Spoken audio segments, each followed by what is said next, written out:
जब बहू ने खा ली हंसने वाली दवा। किशनगढ़ गांव में कीर्ति अपने बेटे दिवाकर और बहू अंशु के साथ रहा करती थी। तीनों बहुत ही हंसी खुशी अपना जीवन व्यतीत कर रहे होते हैं। अरे बहू, आज खाना मैं बना देती हूँ। नहीं माँ जी, आप क्यों तकलीफ कर रही हैं? आप आराम कीजिए, खाना मैं ही बनाऊंगी। कितनी अच्छी बहू मिली है मुझे। भगवान ऐसी बहू सबको दे। सब कुछ ठीक चल रहा होता है कि एक दिन गलती से अंशु हंसने वाली दवा खा लेती है। बस उस दिन से सब कुछ बदल जाता है। अरे बहू, मेरे घुटनों में बहुत दर्द हो रहा है, जरा बाम तो दे दे। अरे बाम लगा कर क्या करोगी माँ जी? मैं पाँव दबा देती हूँ। अरे एक तो मुझे पाँव दर्द हो रहा है, ऊपर से तुम हंस रही हो। आई एम सॉरी माँ जी। अरे फिर से हंस रही है, जा तू मेरे कमरे से, मुझे तुझसे बात नहीं करनी। हे भगवान, ये क्या हो गया? अब माँ जी क्या सोचेगी? 2 दिन बाद कीर्ति घर में किटी पार्टी रखती है। उसकी सभी सहेलियां घर आने वाली होती हैं। अरे बहू, मेरी कुछ सहेलियां आज दोपहर को घर आने वाली है। आज कुछ खाने में अच्छा सा बनाना। सहेलियां? क्यों? मेरी सहेलियां नहीं हो सकती क्या? तुम फिर से हंस रही हो? नहीं माँ जी, मैं हंस नहीं रही हूँ।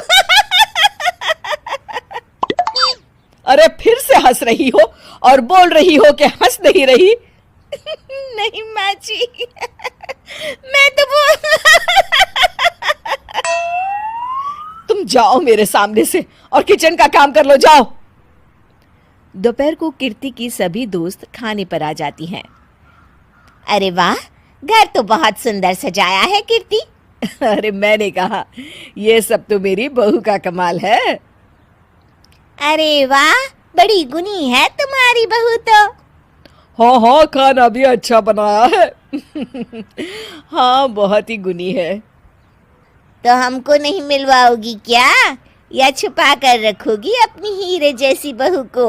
अरे नहीं नहीं, अभी बुलाती हूँ। अंशु, ओ अंशु, बहू रानी। अंशु बाहर आती है। जी माँ जी।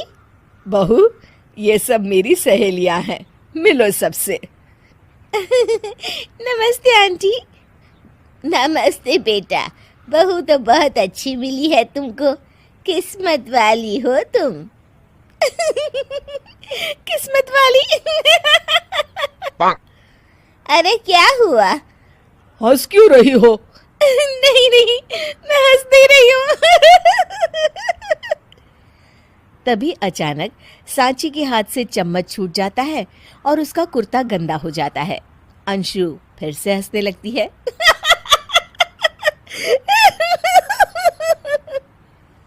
इधर सब सहेलियां गुस्सा होकर चली जाती हैं।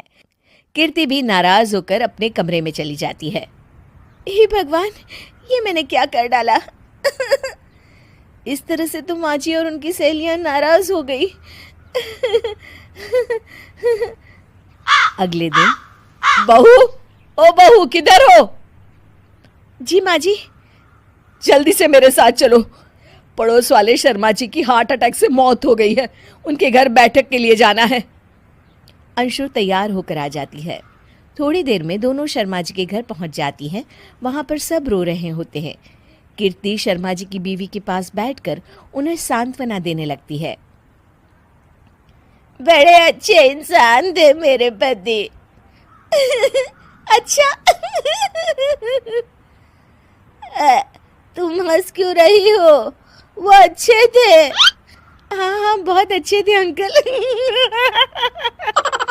अरे अंशु, हंस मत। माँ जी, मैं हंस नहीं रही। मैं तो आंटी जी को बस दिलासा दे रही थी। सब औरतें अंशु की इस हरकत से हैरान हो जाती हैं। कीर्ति भी बहुत शर्मिंदा होती है और वो अंशु को लेकर फटाफट घर लौट आती है। अंशु, क्या हो गया है तुझे? हंस क्यों रही थी तू वहां पर? नहीं बाजी, मैं तो बस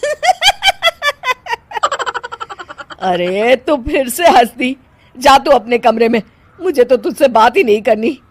मेरा बेटा ही तुझसे बात करेगा अब। रात को जब दिवाकर घर लौट आता है तो कीर्ति दिवाकर को सब कुछ बताती है। ठीक है माँ, अब फिक्र मत करो, मैं अंशु से बात करता हूँ। दिवाकर अपने कमरे में जाता है। जी आ गए आप कैसे हैं? मैं तो ठीक हूँ, बस सर में हल्का दर्द है। सर में दर्द अरे इसमें हंसने की क्या बात है? नहीं, मैं हंस नहीं रही हूँ मुझे तो फिक्र हो रही है आपकी एक तो मेरे सर में दर्द है, ऊपर से तुम हंस रही हो। अरे कैसे समझाऊं मैं आपको मैं हंस नहीं रही